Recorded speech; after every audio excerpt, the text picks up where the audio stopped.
Hello again and welcome back. Today I have another review for you, continuing on the G.I. Joe Ultimates from Super 7. This time it is Flint. So I picked up the entire second wave from the Big Bad Toy Store. I paid around $50 per figure. Unfortunately, you can't get them in Australia as yet. You can pre-order them. I believe Pop Culture have them, but I haven't seen any other retailers. So if you want yours, get onto Big Bad Toy Store or super7.com. I believe they have a restock of this wave. So take a look at the packaging. It comes in this nice brown shipper box, so if you are a mint inbox collector, it's nice to keep those.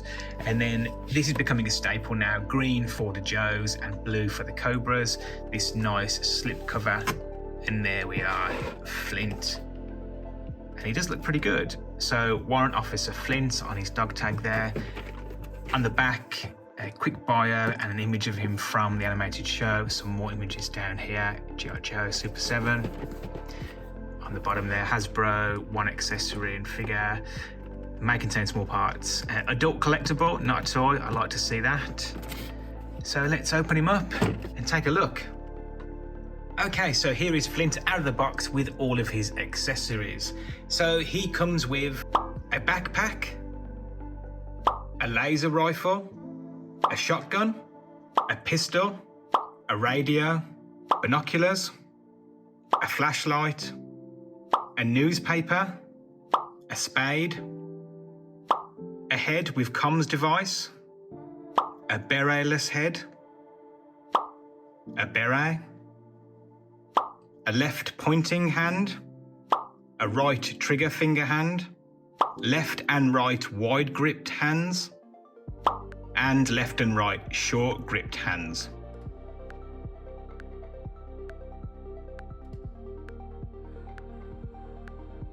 The very first thing that I noticed was the same issue here that we had with Lady Jaye has been repeated. The head is just nowhere near what we saw in those 3D renders. And if you just have a look at the first release, if you compare Duke's head with Flint's, you might not be able to see, but in hand, there is a very, very stark difference. Duke, his face is painted, it has attention to detail. Flint, no paint whatsoever. So unfortunately, I already have a problem with this figure. But let's put that aside for now and check out the rest of the figure, because everywhere else looks very good. There are some issues which I'll get to when we move to articulation, but everything else in terms of the sculpt and the paint application looks very nice. He has this really nice clean look to him, this nice matte finish, which I like with these figures. The paint application is not too bad. There are some poor areas, particularly here around the gloves. It's not that bad, but it spills out into the flesh tone. And also, similar to what we had with Lady Jaye, so anything above the elbow on both arms is painted, and it's painted very, very bad. You can actually see, it looks like it's been painted by hand. I mean, credit if it has, but do a better job, because this is very, very untidy, very sloppy. You can see the original color of the plastic underneath, and same with the neck. If we just remove the head for a moment, the paint application for the flesh tone is, again, just shit, really bad. There's splodges of yellow. I don't know why there's splodges of yellow in there, but there are. There's these really, really thick smudges. You can also see the original color of the plastic underneath, and when compared to the paintless face, it just doesn't work. Yeah, so big shame. Also, Flint has a high gloss face because they haven't painted it. It's just plastic, so it just looks cheap and nasty. It looks very, very poor indeed.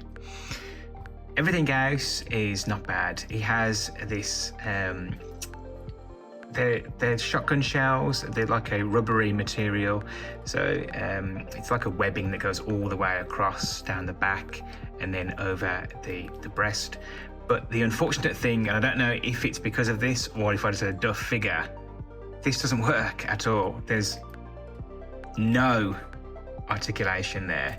and I don't want to break it. I feel like I'd have to push it quite hard. So yeah, I'm not sure if it's because of this or if it's just that my figure is broke. And then he has this floating belt. It comes all the way around from the back, and then he has this holster as well. So it's nice to see that he has a holster, although it is a harder plastic.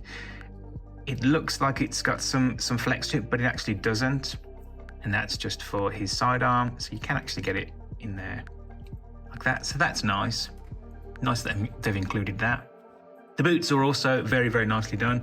You can see nice sculpting here for the laces. The paint application as well is very nice. Likewise with the back, you can see that all of the trousers are nicely done. There's no issues. I had some issues with snake eyes, some scuffs, some scrapes. So it's nice to see that I don't have that in this figure. Also, you can see that the camo is nicely done as well. So look, overall, he's a good looking figure. Let's have a quick look at some of those alternate heads.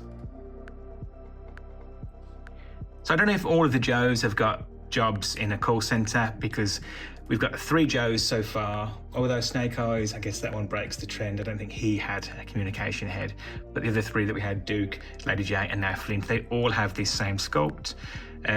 So yeah, it's fine, I guess, but I'm not really sure what the trend is. And then also this alternate head here. Now this is a nice head. Apart from the obvious, you know, with the very, very poor or lack of paint, the fact that they included a head without the beret is quite nice. And in the beret itself, at first I thought, well, maybe it's just gonna look too big, but it doesn't. It actually looks quite good. But you can see that this one, where the beret doesn't move, he has more of a menacing look, whereas this one's more of a neutral look. But having the beret actually sit on looks much better than having it sculpted on, at least in my opinion. And then one of the better accessories is this here. This is a nice accessory. I did note that in the 4th wave of figures, if you pre-ordered all 4 from Super 7 store, you got this accessory pack, and I'm pretty sure we're getting this just in a different color. So they're definitely getting a lot of use out of their molds. In fact, case in point, I believe that this walkie-talkie, I think this is its 3rd appearance now. So I mean, yeah, fine, but they are getting they're getting a lot out of their molds. But getting back to this backpack, it has these nice soft straps, so it's quite easy to get on. Just put his arms back and then over on one and then over on the other. There we are. It can be a little bit fiddly to get the straps looking like they're not tangled. There we are. And it sits nice too. I am a fan of the peg and plug in the vintage wave and the classified wave, but I like this. I do think it works. Then these backpacks do look cool, and I'm a big fan of this accessory. It's just something about it. I'll definitely display him with that. He also comes with what I would refer to as a spade. If you're in America, you probably call it a shovel. Nice accessory. It has this nice metallic finish to it. It's very light. It's a very, very soft, very light plastic. It almost feels hollow, but it's a nice accessory to have. And then also, he has this newspaper, and you can see that Cobra Commander to deliver state of the Empire address tonight, and then just a whole bunch of lines there. So yeah, it kind of takes away a little bit there, but you know, what do you expect? Nice to have that included. And you can see here that on the inside, they've given it this nice yellow finish. So it actually does from a distance look like an actual newspaper.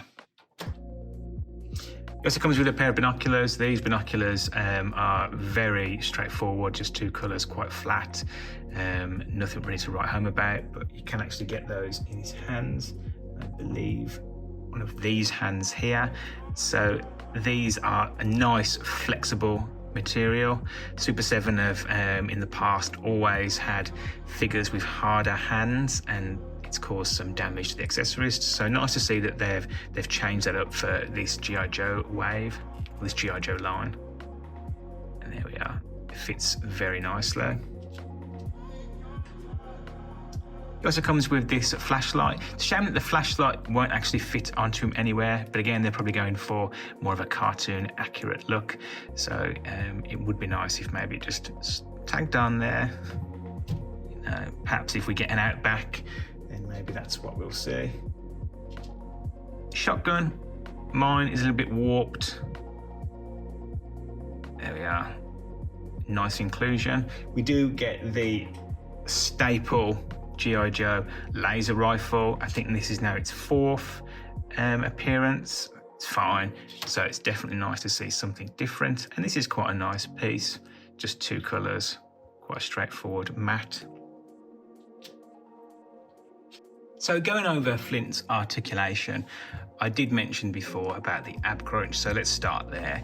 He has absolutely no ab crunch whatsoever. I do feel like if I push it too hard, it's going to break, and I obviously don't want to break it. So I don't know if this is a common issue or if I just got a shit figure, but mine has absolutely zero ab crunch whatsoever, and I don't think it's because of the webbing. He does get some movement at the waist, not too much because of the webbing, but it is there.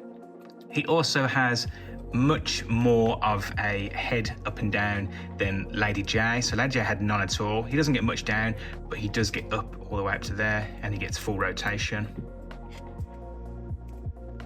Ball joint at the shoulder, so he can T-pose to about there.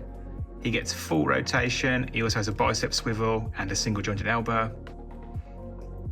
Full rotation at the peg for the wrist, and then forwards and backwards as well. Legs up to about there and out to about there.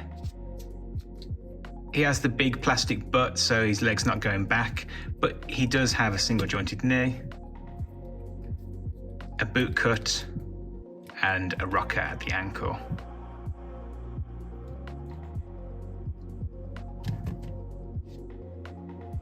In terms of scale, here he is next to Classified Flint, Reactions Flint, Storm Collectibles Balrog, and Ultimates Duke.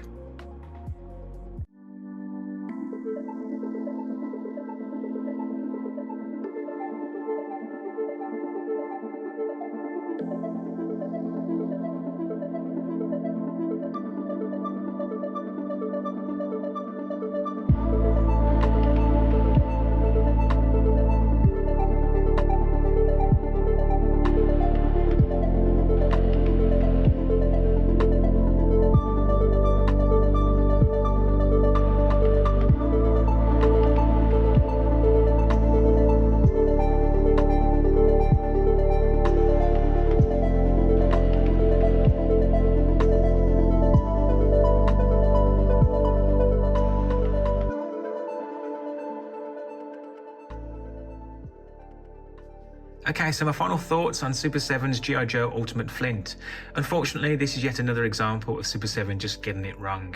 It's either that they had to rush it through unfinished, or they just don't give a shit, and I'd like to think that it's the former. This not only looks unfinished, but it feels unfinished. One thing that I didn't mention during the review, and I only discovered during the posing phase, was none of the heads actually sit properly. Apart from the default, the other 2 heads don't fit properly. I think it's just that the holes are too small. Also, the ab crunch does not work whatsoever. The paint application, or lack of paint application on the heads, is just another issue, the main issue. Also, the sloppy paint application on the skin tone, on what you can see on the chest and the neck, and also the arms, is just not acceptable. Really, really poor. It looks very, very bad. It's just a shame that everything else kind of works. It's not as good as Lady J. It's probably the worst I've seen so far, and I really hope that Super 7 lift their game, because I was very excited about this wave and the next wave, but now I'm super nervous.